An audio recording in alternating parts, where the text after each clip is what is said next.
오늘도 제가 어느 회사 교육을 다녀왔는데 이 회사의 제일 큰 문제 중에 하나가 또 이탈자였었어요. 우리 조직에 들어왔는데 교육시키고 뭐 일을 좀 할 만해. 그런데 이제 이 친구가 나간다는 거예요.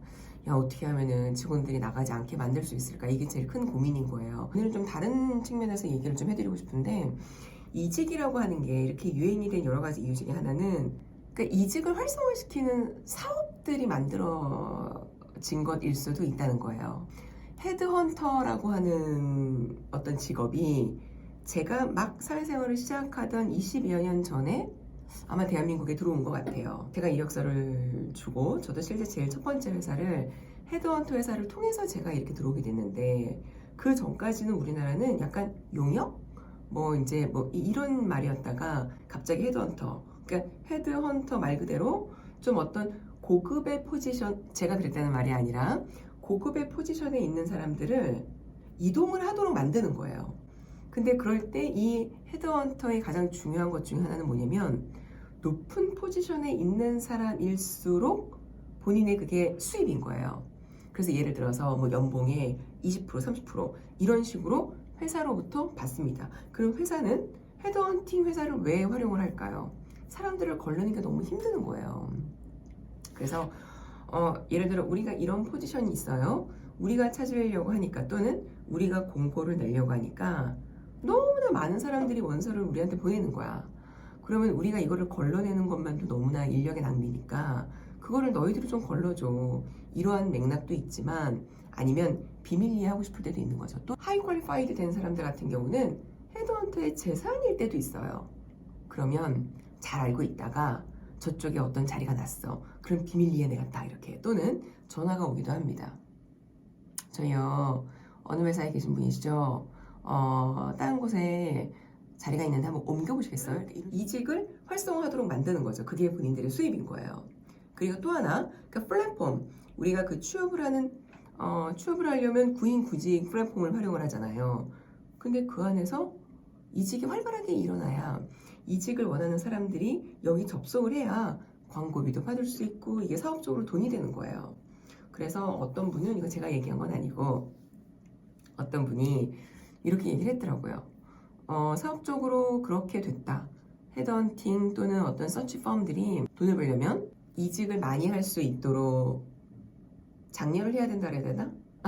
그렇기 때문에 이직이라는 게 활발하게 될 수밖에 없다는 얘기해드리고 싶은 거는요, 커리어에 대해서 조금 관심이 있는 분들은 아마 이 학자를 다 아실 겁니다. 존 크롬볼츠, 스탠퍼드 대학교 교육학과 심리학과 교수님으로 계시는데, 이분이 어떤 실험을 하나 했었어요. 미국의 사업가, 미국의 직장인들 대상으로 조사를 한번 했는데, 지금 당신의 커리어가 이렇게 만들어졌는데 이게 어떻게 만들어진 것 같니? 이런 거 조사를 합니다. 조사 대상자의 80%가 나도 잘 모르겠다, 우연이다. 많은 분들이 저한테 가끔 어떻게 그 직업을 하게 됐어요? 선생님 같은 직업을 갖게 되려면 우리는 어떻게 하면 돼요? 이런 이야기를 저한테 굉장히 많이 물어보시는데, 저도 어떻게 하다 보니까 20년 동안 물 흘러오게 됐어요. 그러니까 어떤 일을 하다 보니까 이런 기회가 왔고 이런 기회가 왔고 이런 기회가 와서 이렇게 됐어요. 저도 이 직업을 하기를 원했기 때문에 어떤 걸 쌓아야 된다, 이렇게 하지 않았던 거예요.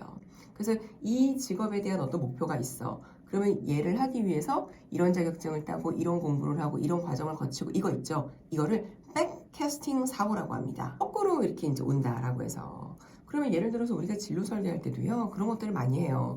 그러니까 진로 설계가 보통 4단계인데, 나에 의해, 직업 세계에 의해, 교육 세계에 의해, 직업궁합. 그러면 나를 이해하는 것도 중요한데, 어떤 직업하고 내가 잘 맞는지를 찾아서 여기에 필요한 교육을 받고, 그러니까 이렇게 하게 되어 있어요. 예를 들어 한 20년 전만 해도 이게 가능했을는지 모르겠어요. 사회 변화가 크지 않으니까. 왜?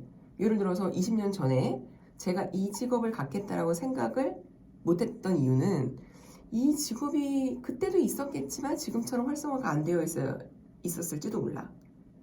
그러니까 이게 뭐냐면, 사회가 변화되면서 직업은 계속 바뀌어요. 그러니까 생로병사라고 이야기를 하기도 하고, 또는 뷰카 시대라는 말을 하기도 합니다.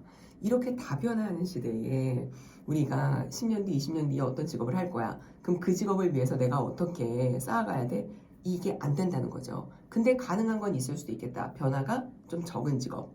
예를 들어 공무원, 교사, 그러니까 어떤 직업의 큰 틀은 안 바뀌잖아요. 근데 예를 들어서 외교관이 되는 방법은 바뀌었죠.